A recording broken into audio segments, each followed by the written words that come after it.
Bonjour à tous. Comme vous avez pu le voir dans le titre de la vidéo, on se retrouve pour un deck profil. Donc ça va être Dogmatika bête sacrée, mais je joue Albaz dans ce deck qui a pour but juste de s'éclater. Pour moi, c'est pas un deck compétitif parce que je ne joue aucune entrap. Et aussi, c'est pour s'il y a des personnes qui jouent à Master Duel, qui passent par là, ça leur permet d'avoir une petite base pour voir les cartes qui sont jouées. Pourquoi pas tenter le craft sur le jeu Master Duel? Il est relativement coûteux, par contre.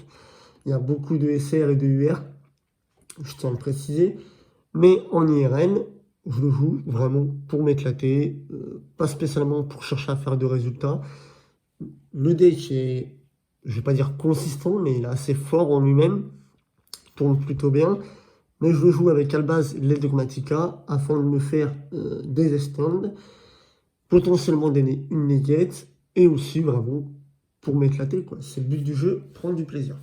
Donc, pour la version IRL, je ne mettrai pas la version Master Duel, après vous servez de ça comme base et vous le craftez selon vos envies et vos idées. Je vais jouer deux Albaz, donc je vais le mettre comme ça pour que vous puissiez lire l'effet. Donc Albaz le déchu. Je le mets comme ça parce que sinon il y a la lumière, c'est un petit peu ennuyeux. Donc lui, on peut voir dans son effet qu'on va pouvoir faire une fusion. Voilà. Bon. Quand elle est énorme ou spé, bref, peu importe. Je le joue en deux fois. Parce que je l'ai que deux fois, tout simplement. Pour la Dogmatika, j'ai enfin récupéré les Ecclesia la vertueuse. En plus en MP21.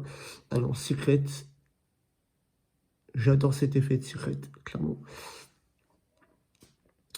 Donc, elle, on peut l'aspect, et ainsi de suite. Bon, on connaît les Dogmatika depuis le temps. Mais moi, ce qui m'intéresse, c'est surtout qu'ils sont Peter, qui sont pas destructibles au combat avec un monstre invoqué spécialement depuis l'extra deck.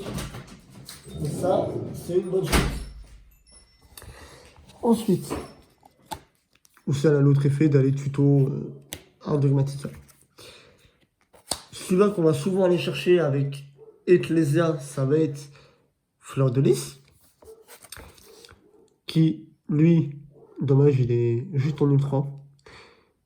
Dans son effet, ouais, bon, on peut voir, on peut le spé, il va faire une néguette. Bah, une néguette, il va annuler quand il a invoqué spé. Et bref. Ou c'est un boost d'attaque de 500 quand un monstre déclare une attaque. Et bon, c'est toujours bien. Ensuite, je joue le petit Dogmatika Maximus. Lui, il va me permettre de faire envoyer deux cartes de l'adversaire au cimetière de l'extra deck. Donc moi, je dois envoyer deux cartes, mais l'adversaire aussi. Ça me permet, si je suis go first, de voir un petit peu ce qu'il joue et ça peut potentiellement très vite l'embêter. Donc, lui, pour le spé, on peut voir, on banne, on fusion, ici ou lien de notre cimetière, on le spé de la main. Voilà. Et durant notre main phase, on peut activer deux monstres de noms différents et ainsi de suite. Voilà. Par contre, on est bloqué, on ne peut pas invoquer depuis l'extra deck le reste du tour. Ça, il faut y faire attention. Bien sûr, avec la banlist, bah, serviteur de Nadir, hein, on va jouer que x2. Ça, pareil, c'est connu. On va jouer deux petites sentences dogmatica. Donc, lui, voilà, il va nous permettre de péter un sur le terrain. Pareil, c'est connu. Et enfin, c'est pas une carte dogmatica, mais a fait partie 2, sans vraiment faire partie 2. C'est Schisme, marionnette de l'ombre, la piège continue, donc marionnette de l'ombre. C'est dans le nom, c'est tout simple. On va pouvoir tuto grâce à Serviteur de Nadir ou alors à Maximus. Vous allez voir pourquoi, je pense que vous savez, un Abkalon. Ensuite, pour les bêtes sacrées, ça va aller bien plus vite. de Hamon, seigneur du tonnerre fracassant. Donc, mettez pause pour l'effet. Je pense que l'effet, maintenant, il est connu. De Raviel, empereur des fantasmes. Ah non, c'est Hamon, seigneur du tonnerre fracassant. J'ai dit quoi, frère chatouillante? Oh, je sais plus. Bref. De Raviel. Bon. Mais pareil, je vous laisse l'effet. Qui est connu ici. Toujours, comme d'habitude, je ne joue pas Uriah. Je joue un, voilà, Raviel, empereur des fantasmes, frappe chatoyante. Donc, on peut voir son effet. Son effet rapide, clairement, il est... Oh, c'est un truc de ouf, quoi. Ça fait des OTK du futur. Ensuite, notre normal summon, c'est la bête attirante des ténèbres. Donc, on va lire son effet. Voilà. Donc, elle, c'est la carte qu'on va invoquer normalement. Voilà. C'est celle-là qu'on veut norme. Et qui nous offre une extra norme. Et en extra norme, souvent, on va faire soit la bête invocatrice du chaos. Je vous laisse l'effet.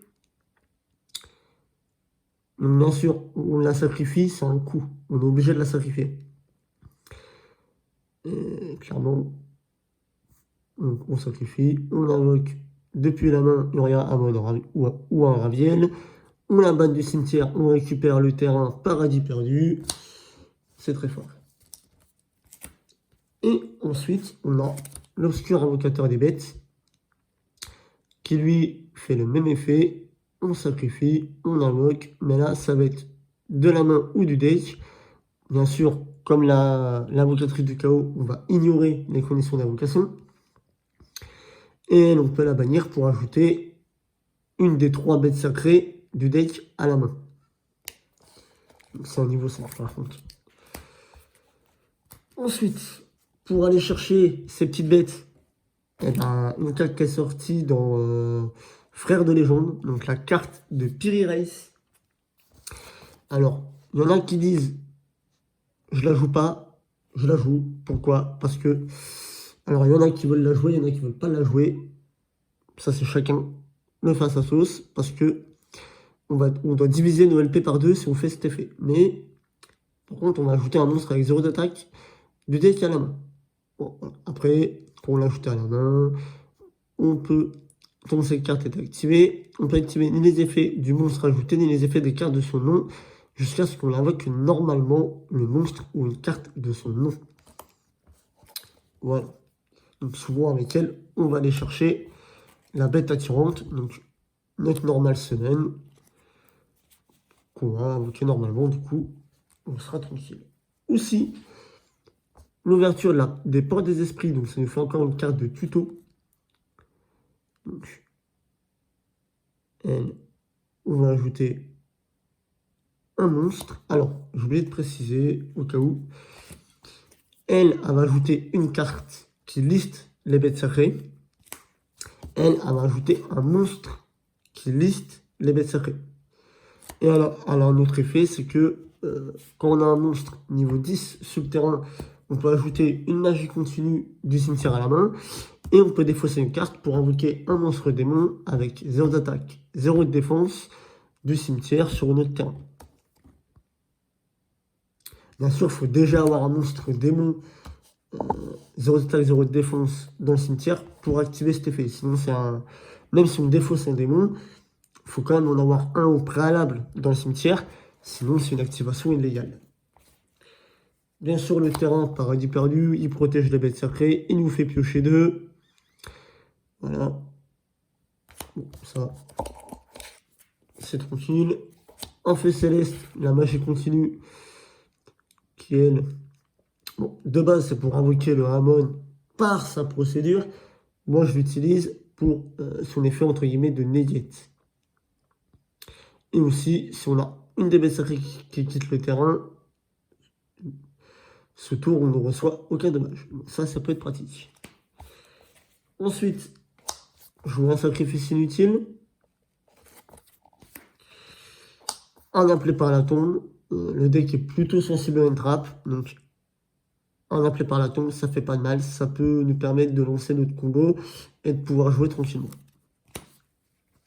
Ensuite, je joue 2 réveils des bêtes sacrées. Elle, c'est la piège continue pour les bêtes sacrées, du coup. Et elle va gagner des effets suivant le nombre de Uria, Amon, Raviel de noms différents sur le cimetière. Donc, ça veut dire, si on a une des 3 bêtes sacrées, donc dès que l'adversaire va invoquer Norm ou Spé, on va gagner des points de vie égaux à l'attaque du monstre quand il touche le terrain. Si on a 2 bêtes sacrées de noms différents, bien sûr, 2 bêtes sacrées, on va annuler les effets activés des monstres contrôlés par l'adversaire. Et si on a les 3 bêtes sacrées, donc Uria, Amon plus Raviel, les monstres envoyés au cimetière de l'adversaire sont bannis à la place. Bien sûr, les effets sont cumulables. C'est-à-dire que si on en a un seul, on a le 1 plus, on a 2, c'est 2 plus, et si on a les 3, bah, c'est les 3 effets, tout simplement.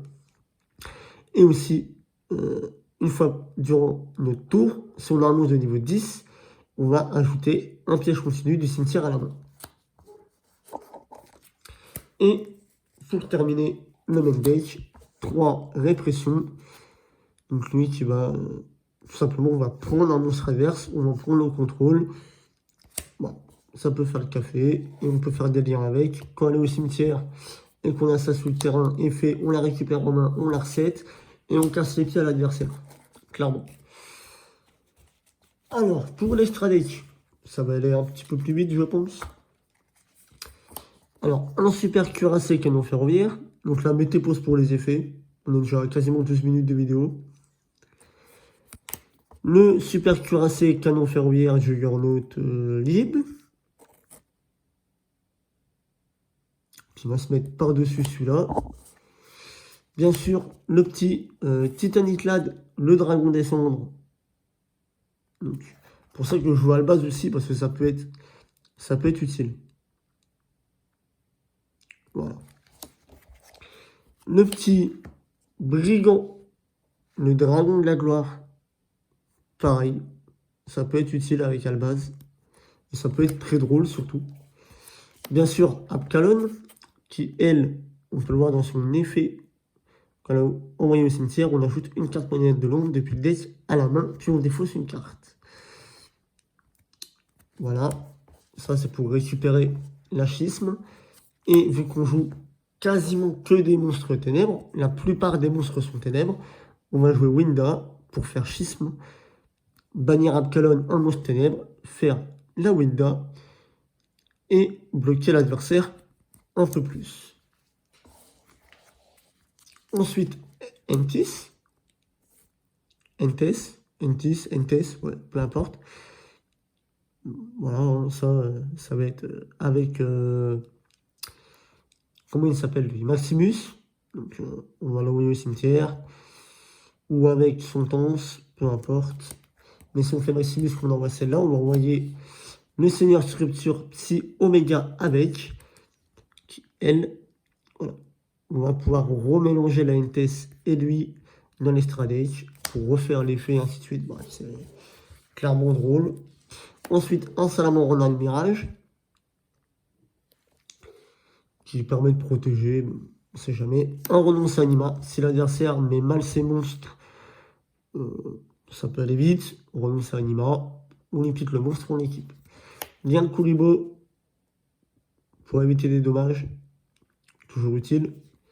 Pour un Underclock, une bête sacrée, un monstre qui perd 4000, souvent il a 0. Et si ça joue la défense, on a le petit Effentrulucan qui permet de faire perdef. Ensuite, Phoenix qui va nous permettre de gérer une magie piège. Et pour finir, Licorne qui va renvoyer une carte dans le deck de l'adversaire tout simplement. Normalement, c'est ça. Voilà, c'est ça. On renvoie au deck. Donc ça peut aller très vite. Donc voilà pour le deck Dogmatica bête sacrée. Donc si vous avez des questions par rapport à ce deck, ça se passe dans les commentaires, je répondrai avec grand plaisir. Pareil, si vous voulez une vidéo du combo, parce que j'avais déjà fait une vidéo de combo, mais bon voilà, elle n'était pas complète, il n'y avait pas Piri Race, il n'y avait pas tout ça. Si jamais vous voulez une update de cette vidéo combo du deck bête sacré, pareil, vous mettez dans les commentaires, je ferai une vidéo de combo. Pour moi, ça ne pose pas de problème. Donc sur ce, je vous souhaite une bonne journée ou une bonne soirée et je vous dis à la prochaine.